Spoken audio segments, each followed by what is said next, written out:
Hey there guys, Damon Owens here, and today I want to talk about dealing with and healing from previous bad relationships, and of course, how to avoid making those same mistakes. Without fail, we bring into every one of our relationships some form of all the experiences we've had in prior relationships, whether they're good, bad, harmful, disappointment, whatever it is, we bring it because it's part of who we are. And sometimes we're able to sort of rationalize what's happened, the disappointments, the hurt, the pain. Sometimes we just sort of think we can plow through, and we may meet someone and begin a new relationship, and then we have this challenge of figuring out how much of this was me, how much of it is them, and what to expect in the other relationship, in this new relationship. But either way, our previous experiences weigh heavily on every new experiences that we have. And I think we can all agree that we don't want to repeat the same mistakes of a previous bad relationship, but we do want to repeat the good things we've learned about ourselves and that whole adventure, which really what it is, it's an adventure in growing close to someone, in growing in intimacy. But we do want to avoid making the same mistakes and making sure that we continue to grow, and we grow in the good things that we've learned to up to now. And that other person, the other half of the previous bad relationship, right? They may not be here, but this half, me, I'm here, and I bring that into our new relationships with all the doubts and the fears and the expectations and maybe even a little bit of jadedness, given that you've given something of yourself in that previous relationship. But I can tell you that we always need time. We always need this time to heal after hurtful relationships, specifically depending on what caused the hurt. And this is what we mean by healing. Now, when I talk about healing, experts say that healing is the process that can only happen. It can only happen in safety. In other words, we need to know that we're no longer in danger of the hurt. And this is where that time comes in. Some people say, I'm going to take a dating fast, or I'm going to, not have any relationships for a while until I can get through this. Well, there's a process here that does take time. But we need to put our guards down. And we need to put our weapons down, to protect ourselves and not feel that we even have to protect ourselves. And in a certain sense, it's a search for the meaning of our experience.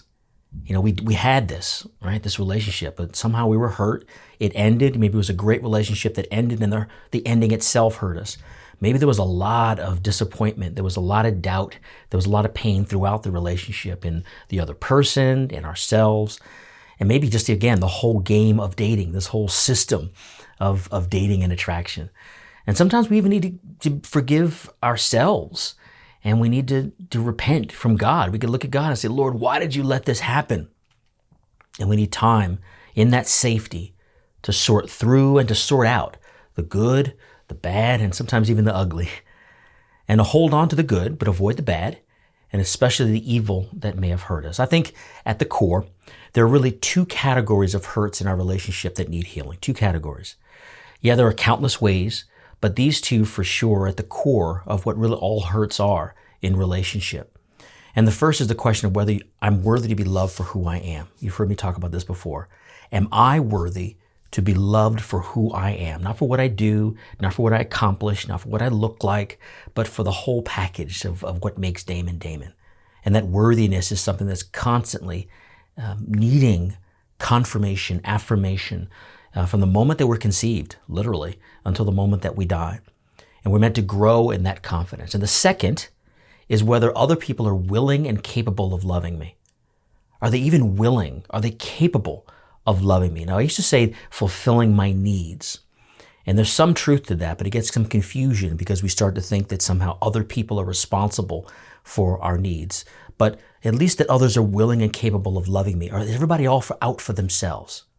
So, to me, the real healing comes with that reassurance that you are worthy to be loved for who you are. And that others really are willing and they're capable of loving you and me. And in that safety of being around those that we know love us, we go back to the people that are our friends in thick and thin, our family. If you have your parents with you, or there's always someone that we know that loves us for who we are, even as we're trying to bring new people in through dating and through attraction.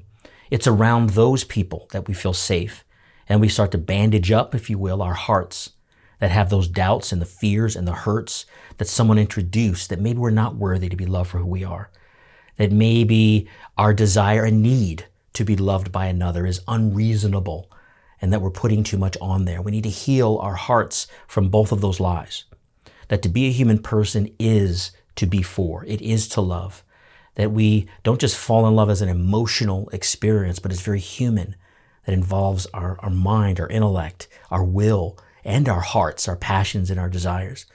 And when those doubts and fears and things that are not of God come in, through things that are disappointing or they don't meet up to our expectations in these bad relationships or the bad breakups, it really can inflict wounds on that certainty and doubts. And that's what the healing is. I think the time is needed to get back to that truth. There's prayer and reestablishing the source of all love with God. There's being around other people that really know us, that can affirm in us the things that are good and true, and that they're worthy, and reminding us of that worthiness for love. And that it's not about our accomplishments. It's not about how we perform. Those things are sort of extras, right? But it really is about you. And that in our woundedness and our doubts and fears, that people still do love us. And that we're worthy to be loved in that whole totality. Now, even at that moment, or we or someone else, we may not be able of expressing and fulfilling the truth of that love. And that happens in a relationship. That's why we hurt each other. Because we sort of either clam up and come back into ourselves, or we attack when we feel that we're under attack. And all that becomes part of the memory, part of our imagination, part of the answer to the question about whether we're worthy to be loved for who we are. But we remember again in that calm and in sort of the safety again, that the healing is a reminder that love is an act of the will. That we feel it in the passions, that we desire it, that it happens to us. It's in our emotion for sure. But it's not merely the fruit of emotion. It very much is an act of the will. So that means we choose to love or we choose not to. And that at any moment, we can fulfill and affirm the truth about who we are and who we belong to, right? Or at any moment, we could choose not to. And here's where all the other virtues come in of mercy, having mercy on ourselves, having mercy on others, forgiving others. But sometimes, again, with these bad relationships, as we've experienced them, they've introduced these doubts. So the way that we come to know the way to begin and to begin again is to come back to that fundamental truth that you are good. And your goodness is not some self-affirmation. It's the reality of what it means to be made in the image and likeness of God, about what it means to be a son and daughter of God the Father, that there's an inherent and inalienable goodness about who you are because of who created you. And in that sense, when others, offend, when they act against that dignity, we have to do the bandage and the wounding and the healing to come back to the real truth. And the real truth is that you're a daughter and a son of God the Father. And that our search for love, our search for relationship, our search for belonging is that fundamental search that God placed into our hearts. That it's not unreasonable. So what are some practical things? Thinking back on the relationship, what are the things that really was the problem? Were these things that were ongoing? Were these things that were that we have some culpability in? Were these things that were inflicted on us? Really basically what went wrong? And you need that, for the swelling to go down, you need some time, you need that peace again and safety to do this, but you also need a trusted friend. You need someone that you can speak to. And again, it's about trust, whether it's professional, with therapy, whether it is a friend, whether it is back to your family, but it's not something you do in isolation and solitude. This is where you need people around to help you to see what you may not be able to see on your own. You need, like in Top Gun, you need a wingman, someone who can actually see 3/4 of your plane that you can't see on your own. And that trust that goes with never losing your wingman. You need it within relationships, and you need it in these times of solitude when the doubt starts to come in about your goodness and truth and what you're really able to experience in a loving and peaceful relationship.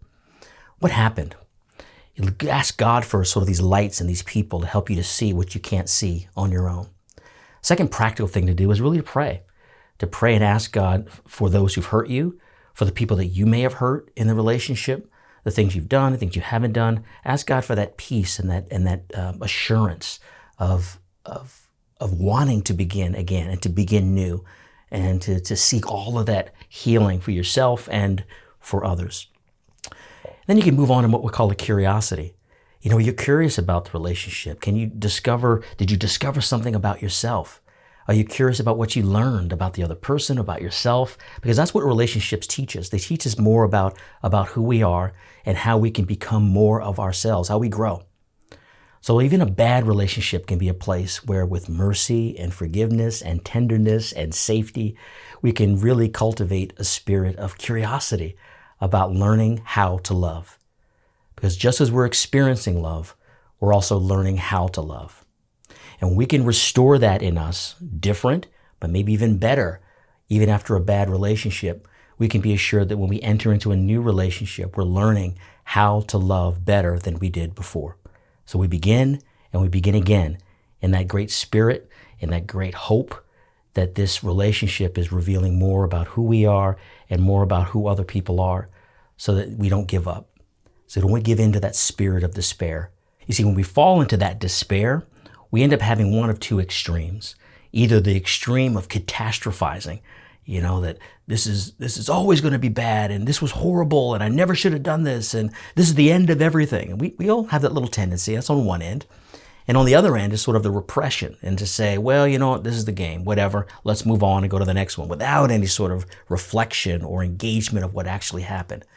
It's all my fault, or it's all their fault, and it'll never go work again. We need to really avoid those two extremes so that we can be that attentive. And there's a whole other world here that I'll close on, from Dr. Bob Schutz, a good friend of mine. Maybe I'll have him on for one of the CatholicMatch lives. And he talks about the anatomy of a wound, and I'll leave you with this thought. And in this sense, we have an experience, a wound, that leads to a belief, oftentimes a false belief. This happened because this, and this. And we do all this within our own head. And the next step after that false belief that we set from that wound is that we make a vow. And that vow is, I will never, right? I will always, I will not make sure. We make some vow internally to ourselves that we think is sort of our control of making sure that that bad thing doesn't happen again. So the wound, the false belief, and then the vow. And what's important is that in these times of safety and reflection, that we have someone we trust to speak them out loud. Because more times than not, when we make these false beliefs and these vows, they will not help us to move on and make the same mistakes. They'll actually become part of who we are, and not just in our thinking brain, but they become part of our emotional brain. That's a whole nother talk, but I'll make sure I'll bring Dr. Bob Schutz in to help us understand. That's plenty for now. Remember, CatholicMatch is here to help you to be more successful in your search to find your forever love. So drop us comments, requests, or topics, anything you want me to cover in future episodes. And of course, be sure to like, subscribe, and hit that notification bell to be alerted of new videos. All right, we'll talk to you soon.